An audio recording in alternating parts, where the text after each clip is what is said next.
alguna parte, si bien se quemó, ¿sí? Cuando yo le inflo con aire acá a esto, una parte se quema y otra sale porque se desprende del carbón, algún gas que se desprende del carbón, y pasa sin quemarse hacia arriba.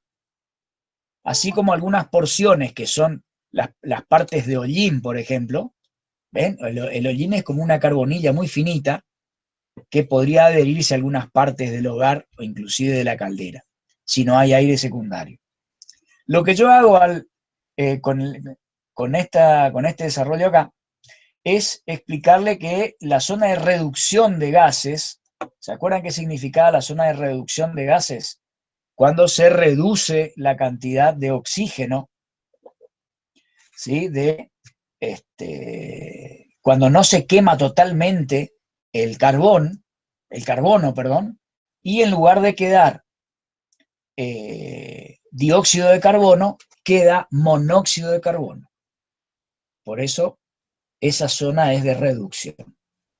Lo que sucede después es que al agregarle el aire secundario, ¿sí? Yo lo que logro es terminar de quemar todos esos volátiles, que acá dice, los volátiles, el alquitrán sería la parte líquida que segrega el carbón mineral, ¿sí? Los gases destilados absorben aproximadamente el 30% del poder calorífico del carbón. O sea, el 30% corresponde a todos estos fluidos, sería que contiene el carbón, ¿sí?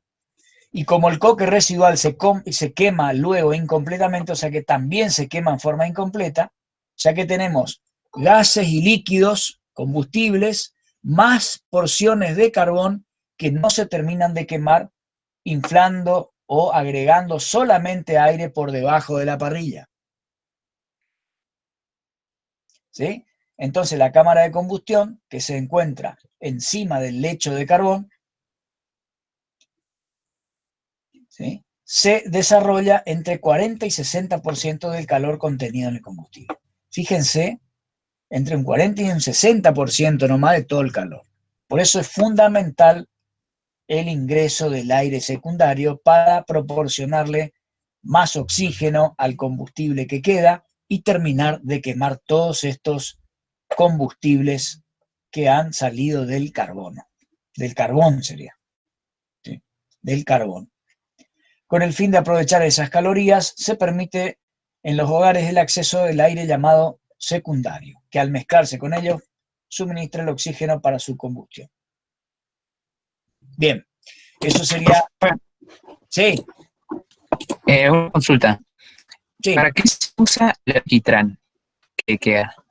¿Cuáles El son sus usos? alquitrán, o sea, el alquitrán es algo que es un producto que lo tiene contenido internamente el carbón.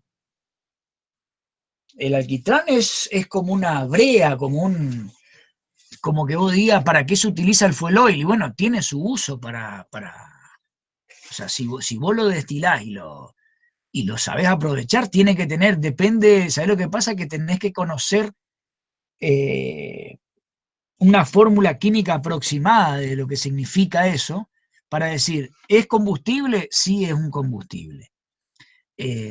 Bueno, ¿de dónde sale? Es el residuo, se lo obtiene como residuo del petróleo o como residuo del carbón mineral.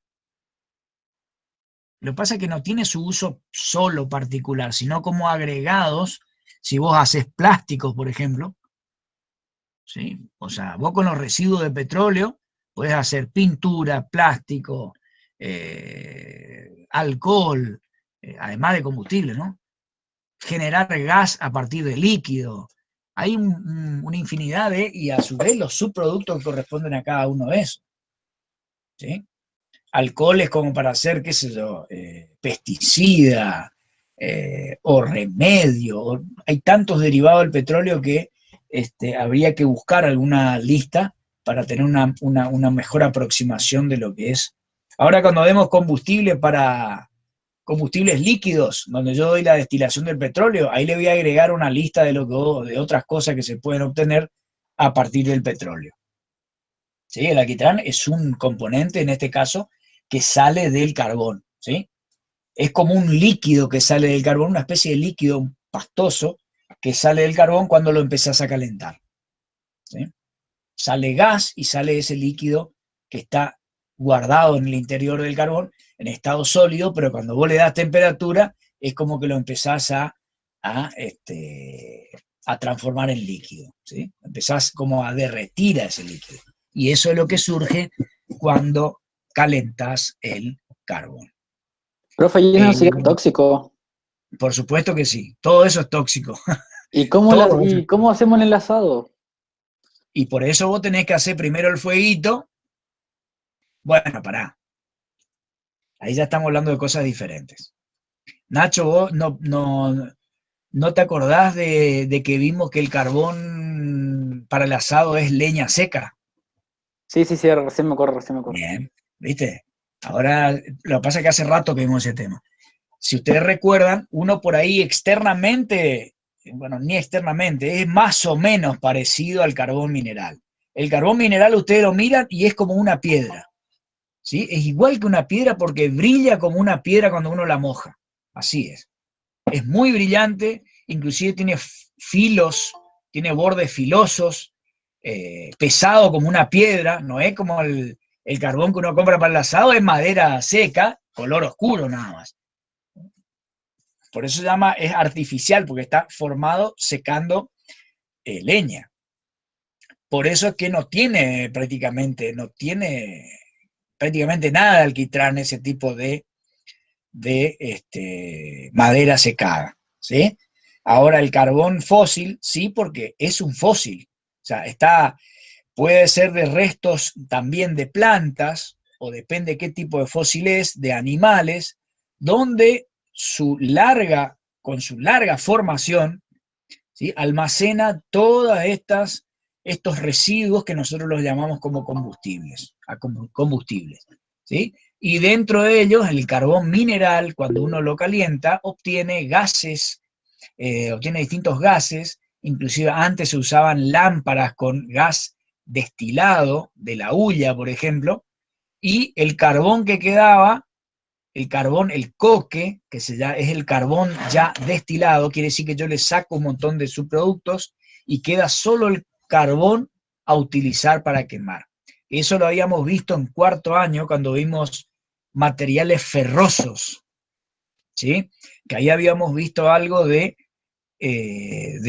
carbón, la destilación de la hulla que da el coque, que yo les había dicho, cuando lleguen a sexto vamos a ver combustibles, y ahí les voy a aclarar mejor, y bueno, ahí cuando vimos combustibles yo les aclaré esas cosas, que surge de ahí, ¿sí? Se necesita que no tenga una llama muy larga para la fundición del hierro, y otras cualidades más que la obtiene destilando el carbón, ¿sí? El carbón mineral.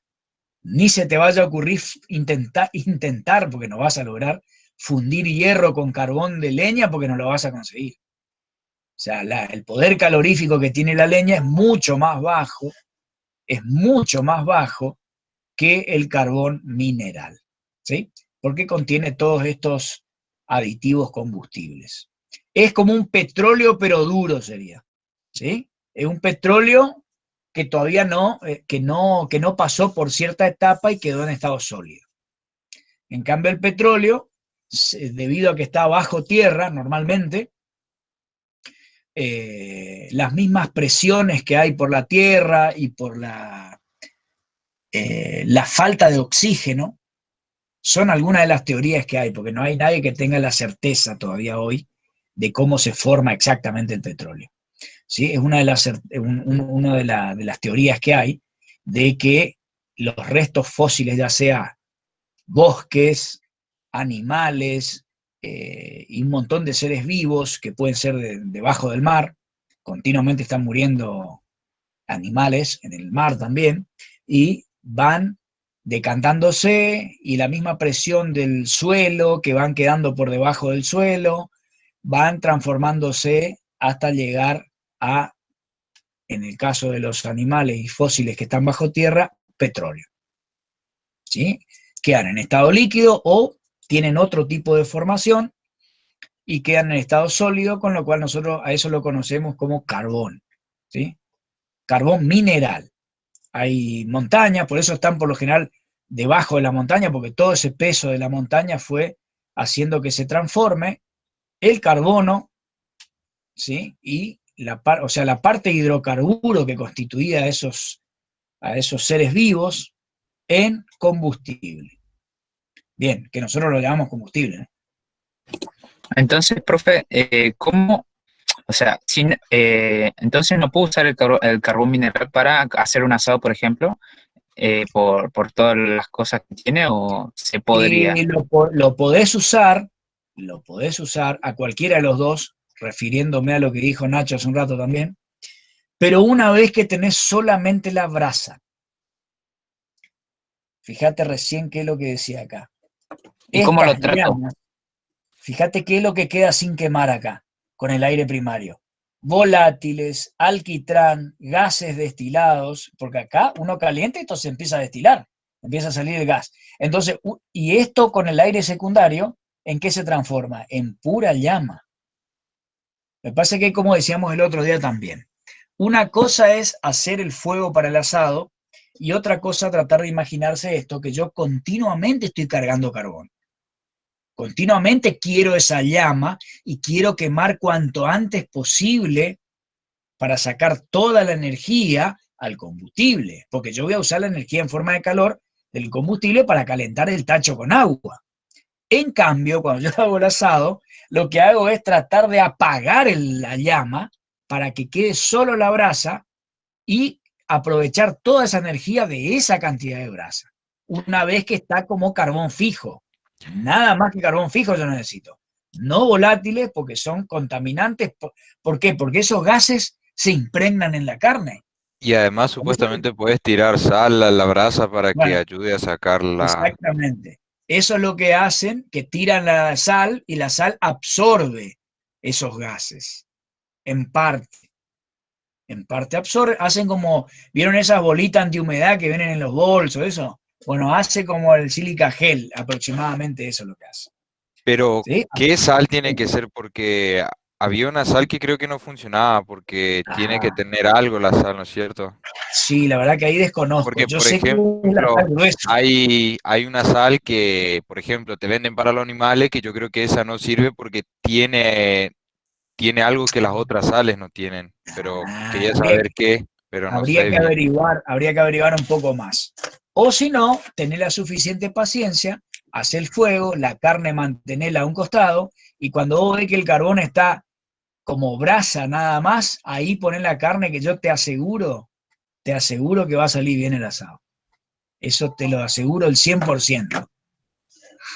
¿Está? Entonces, como conclusión, se destila primero el carbón y después se usa el carbón fijo, digamos, ¿cierto? Exacto. El carbón fijo es lo que vos necesitas. O sea, Ujú. nosotros hablándolo así, porque acá estamos hablando de leña seca, lo que vamos a utilizar es, como dijimos, el carbón fijo y los volátiles lo perdemos en la llama. ¿Por qué? Porque contamina, porque algo de los gases queda. No es que se quema totalmente. Y más cuando está cerca, por ejemplo, de la carne, lo que va a suceder es que algo de la llama le pegó, pero algo del gas también le pegó, porque no se terminó de quemar. ¿Sí? Lo más probable, porque nunca se termina de quemar totalmente el volátil, siempre algo se escapa, más cuando vos estás cerca. Sería menos si vos lo ponés, qué sé yo, a 1 metro de distancia, quizás ahí es menor la cantidad de gases que llegan a impactar con la carne. Espero que no les haya dado hambre esto, chicos. Bueno, sigamos con esto. El calor desarrollado por el combustible se calcula de esa manera. ¿Se acuerdan que esto lo usamos en el rendimiento de la caldera? Donde ve la cantidad de combustible y poder calorífico inferior está acá también. O sea, si esto está dado en kilogramos de combustible, perdón, Perdón. Hice cualquier cosa acá.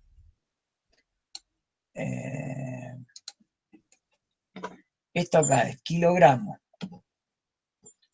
de combustible. Y esto es kilocaloría sobre kilogramo de combustible. Este kilogramo de combustible se va con este kilogramo. Y me queda kilocaloría. Si esto está dado en unidad de tiempo, por ejemplo, por hora, entonces yo voy a tener una unidad, en lugar de ser energía solamente, es energía por unidad de tiempo y hablamos de potencia. Eso depende de qué es lo que yo esté haciendo. ¿Sí? Si yo estoy hablando de kilogramos solo, por ejemplo, quiero quemar 20 litros de nafta o 20 kilos de carbón, listo, 20 kilos de carbón acá. ¿Cuántas kilocalorías me entregaron los 20 kilos de carbón? Bueno, multiplico por el poder calorífico inferior y tengo las kilocalorías que me produjeron eso. No importa si tardé 2 semanas o 2 horas en quemar eso, pero tengo una cantidad total de energía entregada por el combustible. Ahora, si estoy hablando por unidad de tiempo, que es normal de hablar así acá en esta jerga, ¿sí? Yo le voy a dar el combustible, dice, le voy a tener que decir, consume 3 kilos de carbón por minuto, por ejemplo. Entonces acá ponen tantos kilos de carbón por minuto. ¿Sí? Entonces ahí lo que voy a tener es un Q punto acá arriba, o una potencia calorífica, por decir así. ¿Sí? Eso para que no se sorprendan, por ahí se aparecen unidades que no las entiendo. ¿Sí? Bueno, la cuestión es que de cualquier forma el concepto es similar. ¿A qué me refiero con eso? Que yo con esto tengo la cantidad de combustible y con esto tengo lo que entrega cada unidad de combustible, de energía, ¿sí? O sea, esto es lo que me entrega, la energía que me entrega cada unidad de combustible y acá multiplico por la cantidad de combustible que tengo. Entonces al final me va a dar la cantidad de energía que me entregó esa cantidad de combustible. De ahí es que si yo coloco en lugar de carbón de leña, carbón mineral, esto va a ser mucho mayor. ¿Por qué? Porque el poder calorífico es mucho mayor. Para igualdad de peso acá o igualdad de masa. ¿Se entiende? Pero resulta ser que esta cantidad de combustible, el Qcom, que me puede entregar el mismo, lamentablemente no es el que va a llegar al agua. Lamentablemente.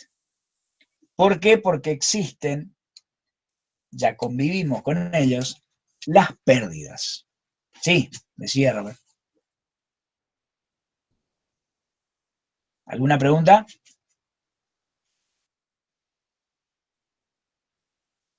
Bien.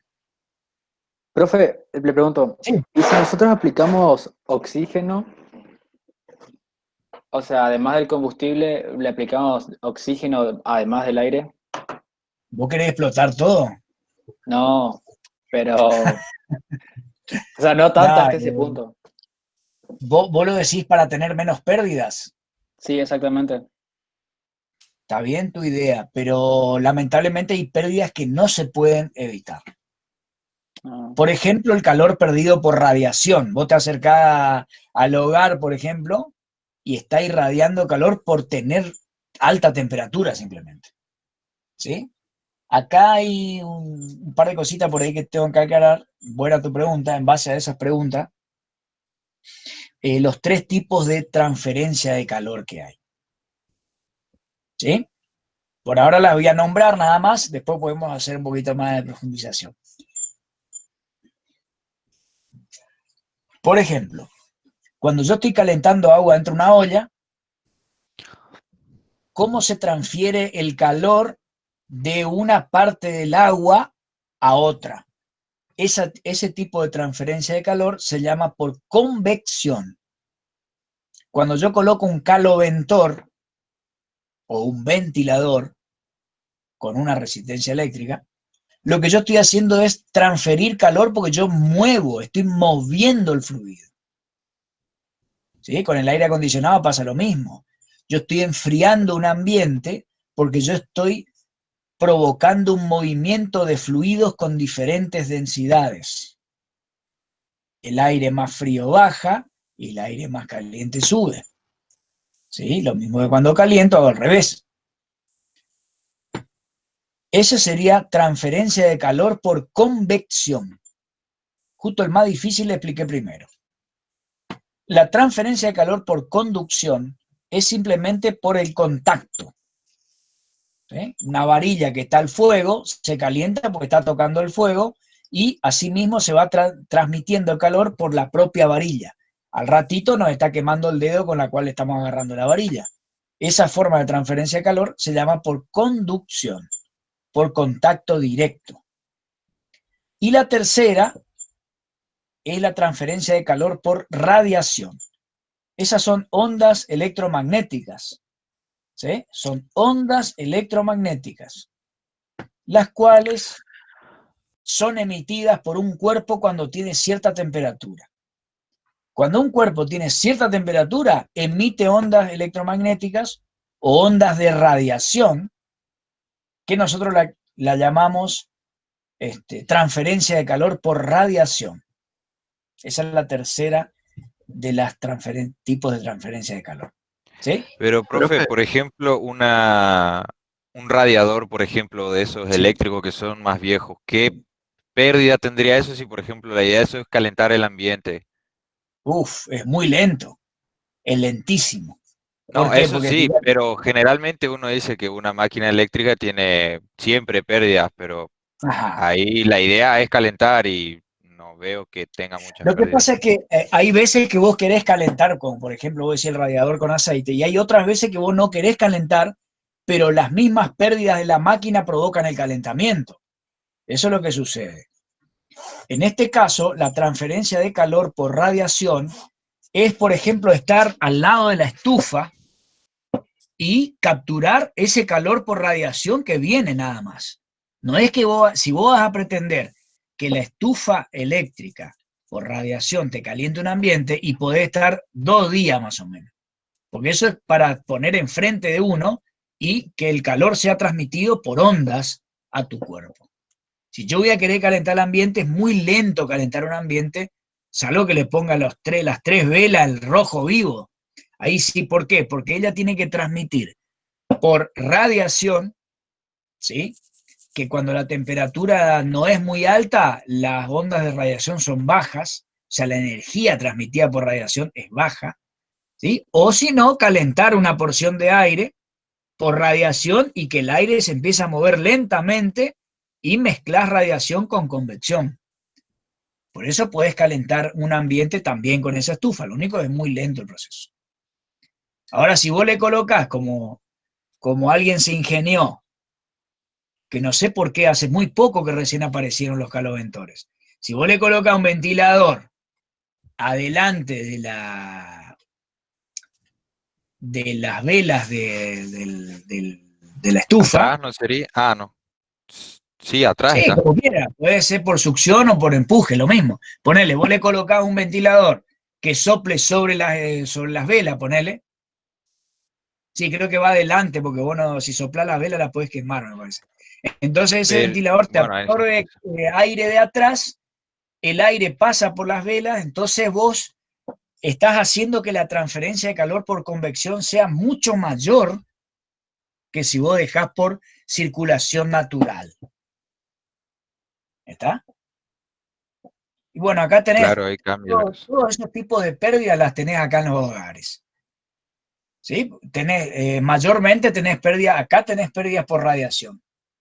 ¿Por qué? Porque tenés una gran superficie caliente y encima muy caliente, porque la tenés a 700, 800 grados centígrados. Y como es grande la superficie, está emitiendo muchas ondas de radiación. Entonces tenés una pérdida importante por radiación. Por conducción también, porque vas a ir, todo ese hogar va a ir transmitiendo a todas las partes que por ahí no necesariamente vos querés transmitir a todas las partes, qué sé yo, se va calentando por decir el suelo, la columna, todo lo que está en contacto con la caldera, con el hogar, ¿sí? los mismos paramentos que tiene o sea, todo lo que es la mampostería del hogar, va transmitiendo por conducción, ¿sí? Y todo eso es pérdida. Y por convección también, porque por ahí una ráfaga de viento, porque estos normalmente están en un tinglado, pero un poco al aire libre también, porque es necesario que circule el aire también. Entonces esto también te va favoreciendo que por convección vos vayas teniendo ciertas pérdidas de calor.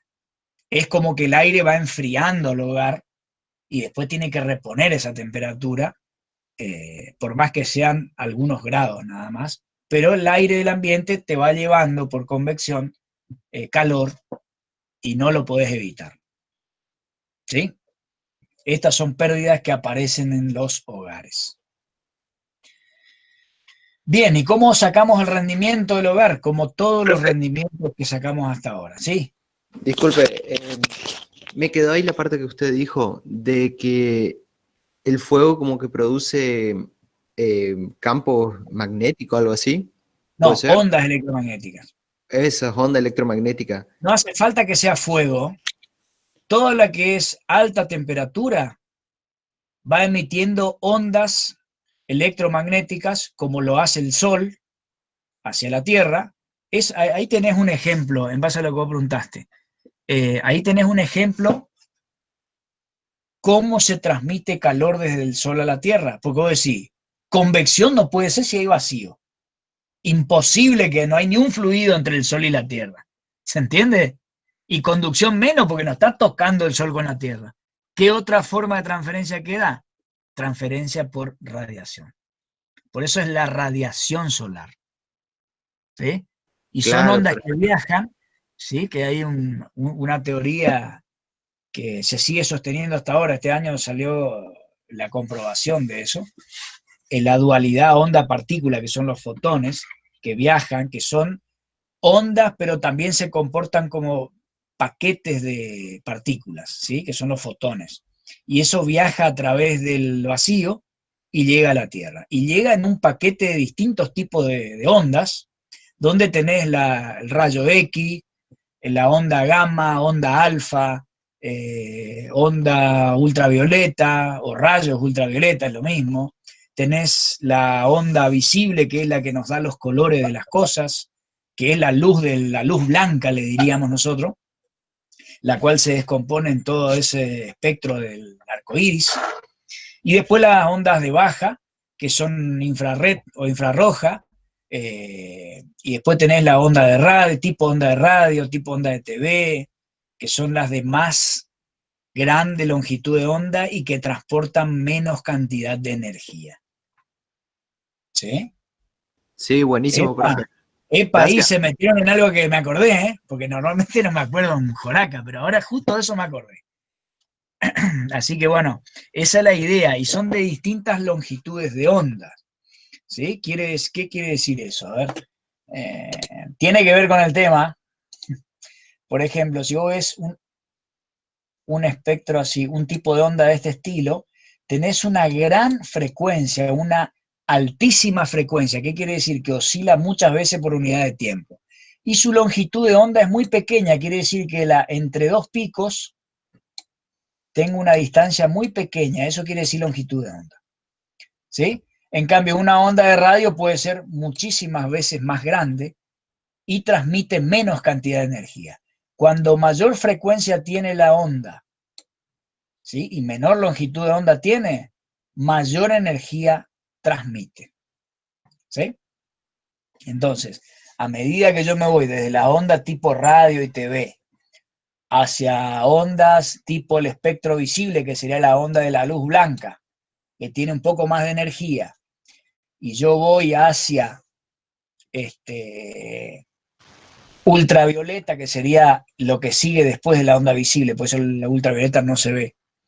Y después de ahí vienen los rayos X, que son unas ondas de menor longitud de onda y mayor frecuencia todavía, hasta los rayos o ondas alfa y beta y gamma, que son las más fuertes de todas. ¿Sí? ¿Qué significa? Que todas esas ondas, las de menor longitud de onda y mayor frecuencia, son las que provienen de la mayor temperatura del Sol. miles y miles de grados centígrados.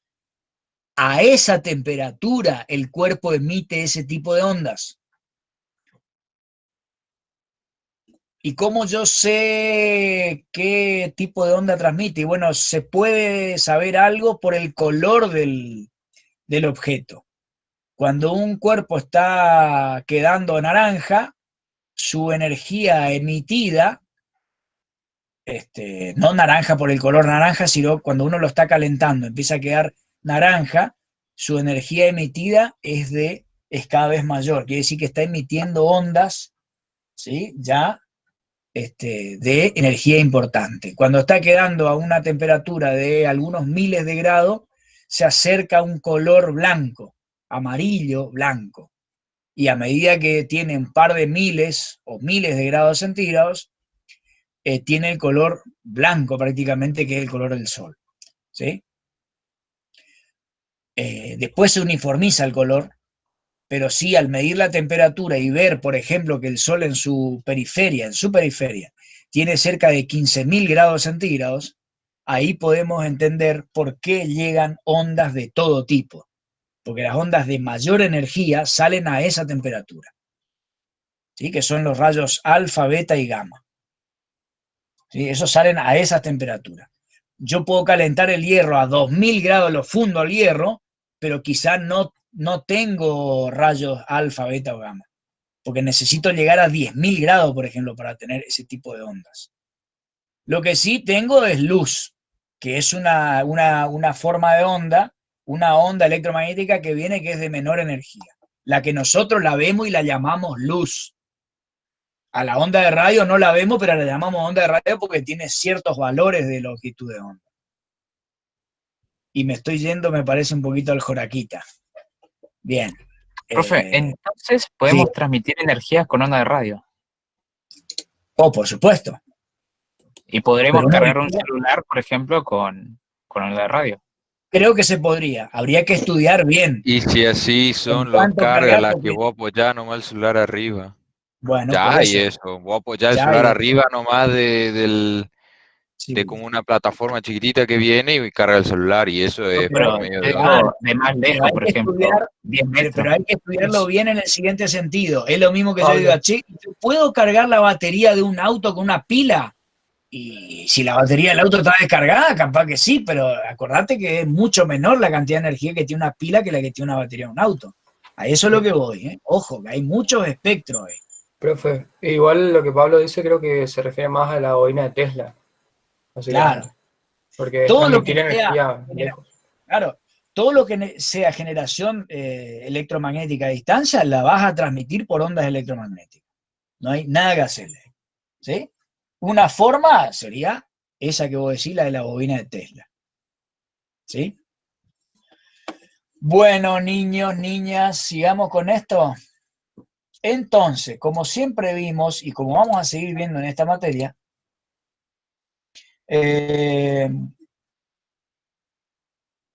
tenemos lamentablemente a ese QCOM, que es la cantidad de calor que emite el combustible, que puede producir el combustible, la quema del combustible, el Q de pérdidas. ¿Sí? Una cantidad de calor que yo no aprovecho y que yo pierdo. Bien.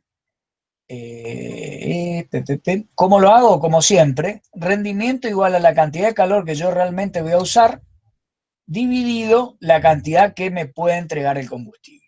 Por supuesto que tenemos que ser demasiado capos para que esto sea 1. ¿Sí? O escribiéndolo de otra manera, si yo reemplazo en Q útil Q con menos pérdidas, obtengo esta ecuación que es lo mismo. ¿Sí? Bien. Vamos a nombrar las distintas... ¿Cómo consigo las Q pérdidas? O sea, ¿cómo las cuantifico? Vos estás muy apurado. Fíjate, ahora justo empieza eso. Pérdida por combustible sin quemar. Y acá le voy sacando de a poquito. Este es el QCOM, esta flechona grandota, y fíjense cómo puede ir disminuyendo y queda chiquitita. ¿Ven? Bien. Acá vamos a hacer justamente lo que preguntó Pablo, que es ir explicando cada una de las pérdidas, cómo se puede calcular o se puede estimar. Algunas se pueden calcular y otras vamos a decir, bueno, en algunos libros podemos sacarlo y se puede estimar tal valor. ¿Sí?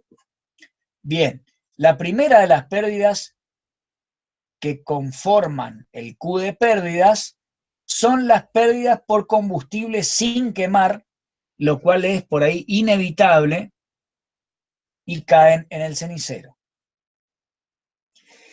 Una cosa es tener un fueguito que uno hace y lo está controlando porque quiere calentar algo, la olla para el guiso o el asado, pero otra cosa es tener una máquina funcionando todo el año, todos los días, las 24 horas por día.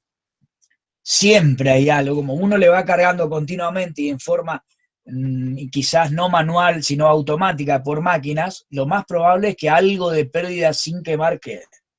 Por supuesto, cuando menor cantidad de pérdidas de combustible sin quemar tenga, mejor, ¿sí? Entonces eso se puede calcular acá.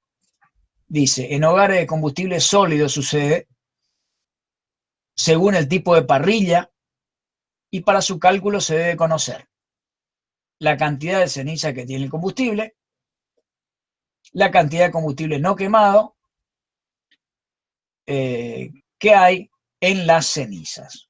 O sea que eso se puede hacer un relevamiento, ¿sí? No es que nosotros vamos a poder determinar por tal cosa, como veníamos haciendo hasta ahora, por ejemplo, por tal dato que tenemos, cómo determinar esa cantidad de combustible. Y no, la verdad que, ¿por qué? Porque la misma granulometría que yo tengo de combustible para ese hogar es la que va a permitir que haya más o menos restos, o sea, combustibles que caen sin quemarse. ¿Sí? Si yo tengo combustible que es muy fino y lo estoy disparando a una velocidad baja, es probable que algunas porciones de combustible caigan por debajo de la parrilla. ¿Sí? Entonces ahí dice QSQ, calor de combustible sin quemar, es el poder calorífico por la cantidad de combustible, por la cantidad de ceniza, por el combustible sin quemar. ¿Sí? Esa es la formulita que se usa para calcular la cantidad de calor que se perdió por el combustible que no se quemó. ¿Sí? Eso es lo que se usa. Esa es la primera. Ahora la otra. Acá es pérdidas por mala combustión. El otro era sencillo de calcular porque vos podés hacer, qué sé yo, ir sacando, cada vez que por día se saca algunas veces, y el emprendimiento es grande, se saca varias veces la cantidad de ceniza por debajo, hay bandejas que se van sacando, y vos ahí podés analizar por pesada, por, qué sé yo, ahí por análisis de la ceniza que te quedan, a ver si hay combustible sin quemar. Eso es bastante, o sea, relativamente sencillo. En cambio, es pérdidas por mala combustión. Ocurre cuando hay combustión incompleta, es decir, habrá CO2 y CO en los gases producto de la combustión. Para la combustión completa, por kilogramo de carbón, habrá 8.050 kilocalorías con el 21% de CO2 y el 0% de CO. Esos son datos relevados. Quiere decir que si yo aprovecho todo ese kilo de carbón, ¿sí?, con 21% de CO2, quiere decir que se quemó todo el porcentaje de oxígeno, porque la cantidad de oxígeno que hay en el aire es 21%. Y ahí dice 0% de CO. Esa es la combustión completa. Por eso ahí lo dice así. 1 kilo de carbón, ¿sí?, me dará 8.050 kilocalorías con ese porcentaje de CO2 formado. Para la combustión incompleta por kilo de carbón, habrá 2.200 kilocalorías nada más. Con 0%, es el otro extremo, con 0% de dióxido y 43% de CO, perdiéndose 5.850 kilocalorías. O sea que por cada kilo que se forma de CO, ¿sí?, yo voy a tener pérdidas de 5.850 kilocalorías. Pero la combustión incompleta debido al aire real menor que el aire mínimo aparecen en los productos partículas de carbón sin quemar. Profe, A que hay que hacer un análisis, ¿sí? profe, por cada kilo de monóxido de carbono. Por cada kilo de carbón. Me pareció una guasada, un kilo de monóxido Claro, de no. carbono. No, está bien, está bien. Me expresé mal. Por cada kilo de combustible que vos quemás, por cada kilo de carbón que vos quemás, producís un 43% de CO y perdés 5.850, o sea, lo que falta ahí. ¿Sí? Vos tenés 2.200, ¿sí? Vos estás produciendo esto por cada kilo de carbón que vos quemás nada más, porque te está faltando oxígeno. Si vos no tenés la cantidad de oxígeno suficiente, vos estás produciendo solo 2.200 kilocalorías, contra 8.050 que producís y quemás todo o sea, si tenés la totalidad del oxígeno combinado. O sea, quemás completamente el carbono sería. El carbono del carbón. El carbono del carbón. Vamos a suponer que acá el carbón tiene solo carbono nomás, porque acá no habla del agua ni del hidrógeno, ¿ven? Entonces, si vos tenés, que esto es todo, el carbón lo quemás completamente, ¿qué energía obtenés? 8.050 kilocalorías por ese kilo de carbón.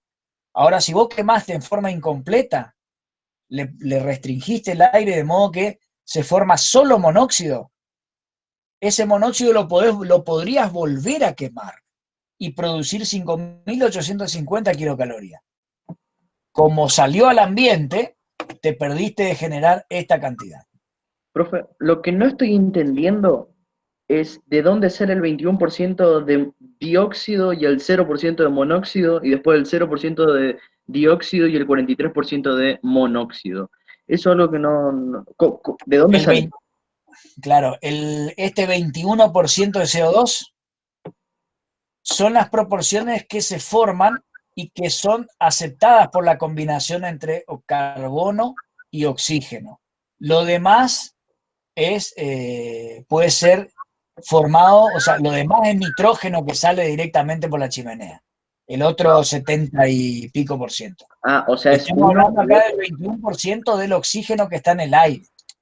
¿Sí? O Está sea, bien, de o sea, toda la masa de aire que entró, vos tenés el 21% nomás que se va a combinar, que es la parte de oxígeno, con el carbono. Por eso tenés el 21% de carbono, de dióxido de carbono, porque combinaste con todo el oxígeno que había, ¿sí? Por la cantidad de aire que vos metiste. El 100% de aire acá que vos quemaste, o sea, que usaste para la quema, el 21% nomás usás como útil. ¿Por qué? Porque el de 21% una. es oxígeno. ¿Está? Está bien, está. Gracias. Bien.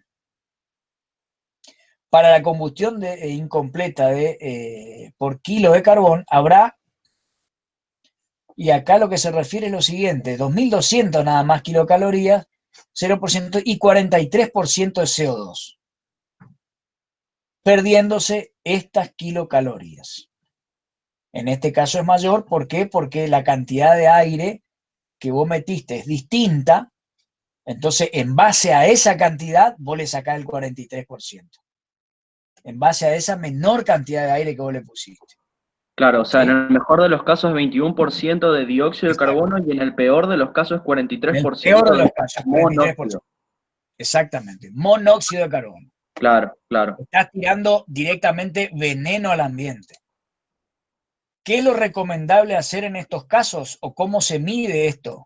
Por ahí acá dice, muchos autores calculan la cantidad de calor perdido por mala combustión partiendo de esta formulita que está acá. ¿Sí? Esta acá. 5.850 por el porcentaje de dióxido, monóxido, perdón, dividido la suma del porcentaje de dióxido más monóxido, por el porcentaje de carbono en el combustible y por la cantidad de combustible, porque puede ser que tenga otros componentes de combustible también. Entonces, muchos autores usan esta ecuación para poder determinar la cantidad de calor perdida por mala combustión, ¿sí? Es una fórmula empírica que funciona bastante bien. Volviendo a ver, debido a ello, la cantidad de calor perdida resulta mayor a la calculada anteriormente. Bien, y hay muchos autores recomiendan. Ahí estaría eso. No, lo que yo le decía, ¿cómo? Porque acá ya vamos a otra. Eso, ahora vamos a la que estuvimos hablando antes, pero antes de salir de esto acá por mala combustión, ¿cómo se haría? Yo creo que tendrían que estar aplicando eso ya. ¿Cómo se tendría que hacer para evitar esto? Y lo que se usa en grandes instalaciones, por supuesto, no es que ellos lo quieran poner para ser más fachero, sino porque el reglamento así lo exige. Tienen que tener un sensor de gases de combustión. ¿Sí? Sensores de gases de combustión. Hay métodos antiguos y hay métodos mucho más modernos que son directamente sensores de gases, ¿sí? O analizadores de gases, ¿tá? Que hoy en día vienen como los que ponen en la BTV, en la verificación técnica, que ponen un cañito dentro del caño de escape y determina ya principalmente la cantidad de oxígeno que yo tengo. Eso es lo que miden y lo que yo recomendaría que pongan acá, tipo una sonda lambda. La sonda lambda es la que vamos a ver que se ponen en los autos, que es un sensor que determina la cantidad de oxígeno que tienen los gases de combustión. Eso, llegan a poner acá y el 70% de los autos que hay en Misiones más o menos van a estar sin BTV. Sí, yo creo que lo hacen, pero tienen un margen. No, ojo, Rafael, que el sistema de inyección electrónica, eso es lo que hace. Para eso fue inventado. Claro, Ahora claro, de que los le más saquen el nuevos, o sea, catalizador, eso sí, pero supongamos esa camioneta F100 que se cae a pedazos que parece que está fumigando, sí, ese vos sí, levantás sí. una piedra y vos encontrás una. Por eso te digo, por eso es que basándonos en las normas europeas, acá podríamos estar tranquilamente con los motores diésel de una generación anterior y los motores de inyección de gasolina de generaciones anteriores, sin la doble sonda y solamente con el catalizador, que obtendríamos menor costo de todo eso, ¿no? Porque nosotros estamos en Euro 3 todavía. Ahora en Europa están en Euro 5 y van hacia la Euro 6, ¿sí? Ellos están manejándose con esa reglamentación. Por eso es que acá todavía pueden circular esos autos, como vos decís.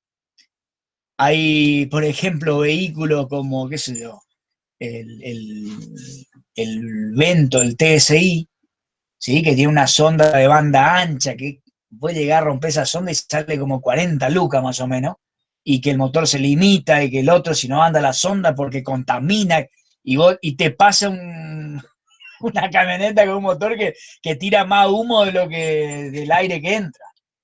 Como Eso un es lo que Ford. tendría que, por eso, es lo que tendría que estar reglamentado, porque no tiene sentido pagar tan caro un vehículo, siendo que cualquiera puede andar en un vehículo que tira cualquier cosa al ambiente. A eso es lo que voy. Por eso en Europa, en los países desarrollados, realmente se cumple esa ley. Los vehículos que tienen carburador, principalmente, los diésel por ahí podrían aguantar un poco más, pero principalmente los vehículos con carburador deberían ser sacados de circulación, ¿sí? Para empezar. Pero nosotros, yo creo que más ahora con esta situación, no va a haber una reglamentación urgente de eso y no hay visión de cómo que va a surgir o a haber esa reglamentación en las BTV. No veo que haya mucho todavía. Así que creo que va a seguir todavía eso. Y, y se tiene, como le comentaba, eso es una buena forma no solamente para determinar ese sensor de oxígeno, no solamente para determinar que cuando llegue el momento, cuando demos motores, le voy a explicar cómo funciona la sonda lambda en los vehículos, en los motores, no solamente, como le decía, para determinar la cantidad de oxígeno, sino que determinando la cantidad de oxígeno, yo puedo saber un montón de cosas.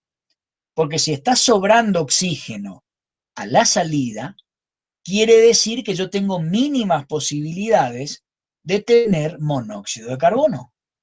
Ahora, si yo me acerco a un cierto porcentaje de exceso, que es muy, muy justo, es probable que tenga monóxido. ¿Sí? Entonces, de esa manera es que se podría determinar con un sensor muy simple, porque el sensor de oxígeno es el sensor más simple que hay. Si uno usa un analizador de gases, ahí sí estoy determinando el nitrógeno, el dióxido, el monóxido, te tira todos los valores, pero es un elemento carísimo. Si la empresa o si la industria tiene gran quema de combustible, se lo van a exigir seguramente. O en cualquier momento te caen, hacen un análisis de los productos de combustión y te meten multa a lo loco. ¿Por qué? Porque vos estás contaminando el ambiente. Entonces, hay esa medición, vuelvo a retomar lo que decía antes, no es solamente para medir, sino para controlar el funcionamiento de la máquina. Como usted a esta altura, yo cuando daba control, a esta altura ya había dado eso, ustedes van a haber visto ya algo en la parte de control, que ahí se cierra el lazo de control. La sonda lambda en los vehículos cierra el lazo de control. ¿Vieron control cerrado? ¿Vieron ya? ¿O no todavía? Sistema de control de lazo cerrado, o de bucle cerrado le suelen llamar. Bueno, el control de lazo cerrado, ¿vieron? Bueno, el control de lazo cerrado es el que tiene, ¿sí?, alguien que le dice, che, acá está pasando algo, cambia lo que vos estás haciendo. Hay alguien que le buchonea, hay alguien que le está avisando que está pasando tal cosa. En este caso, el de los motores y el que yo propondría para estos equipos es el sensor de oxígeno. El sensor de oxígeno está midiendo los gases de escape y mide el oxígeno que sale, que sobra la combustión. Y le dice a la computadora, che, está sobrando mucho oxígeno, inyecta más. O está faltando oxígeno, inyecta menos. ¿Sí? Entonces, eso es el cierre del lazo de control. Por eso le decía, no solamente es para medir, sino de ahí, ojalá fuera solo para medir, sería poco. Pero es por eso que tendría que existir este tipo de sensores. Porque tendría que existir una central donde esa señal indicaría que está sobrando oxígeno o que está faltando oxígeno. Y mantiene con un seteo, que es el valor que yo le doy, mantendría un valor uniforme de los gases de producto de la combustión en el mínimo de contaminantes. Entonces yo en algún momento aumento la cantidad de combustible o disminuyo para ir manteniendo de acuerdo a la demanda que tenga la carga de la caldera, la cantidad de vapor que yo tenga que sacar. Entonces yo siempre voy manteniendo esa relación de aire-combustible acorde para que no se contamine el ambiente. Pero fíjense, acá nosotros, imaginándome, ¿no? Nosotros acá como trabajamos todo con leña, estamos un poco más lejos de eso. ¿Por qué? Porque es más difícil controlar un hogar con leña de granulometría diversa. Supongo yo que los que queman acerrín o los que queman pellet es una granulometría un poco más uniforme, vos podés controlar un poco más la combustión en base a un Profe, ¿qué es sensor eso? de gases. ¿Qué es la bulometría? Granulometría, el tamaño que tiene el combustible. Por ejemplo, vos tenés todo partículas iguales, Gracias. como arena, suponete. Ahora suponete que vos querés quemar combustible que viene un poquito como arena, después viene un cascote, o viene un pedazo de ladrillo. O sea, si vos tenés diversos tamaños de combustible, la combustión es más heterogénea, vos no podés controlar mucho. Porque vos no podés dosificar cierta cantidad porque vos no sabés el tamaño que tenés. Por eso que yo le decía que esas calderas que funcionan, esos hogares de caldera que funcionan con combustible líquido y gaseoso, prácticamente como el acelerador de un auto. Porque tenés un sensor a la salida y tenés un dosificador y lo vas controlando perfectamente. Pero nosotros no tenemos ese tipo de combustibles acá. Tenemos, pero es muy caro. Bueno, niños, niñas, muy lindo todo, pero llegamos al final.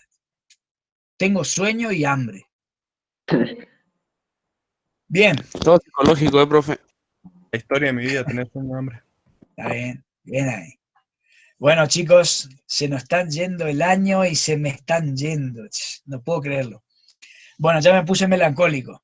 Nos vemos. Igual lo vamos a ver en la facultad. Sí, ahí no. No va a Nos vemos extrañar. entonces el lunes. Pórtense bien.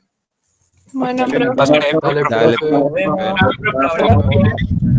Falta los sándwiches de mortadela. Eso sí, eso es Hasta el fundamental. PF. No.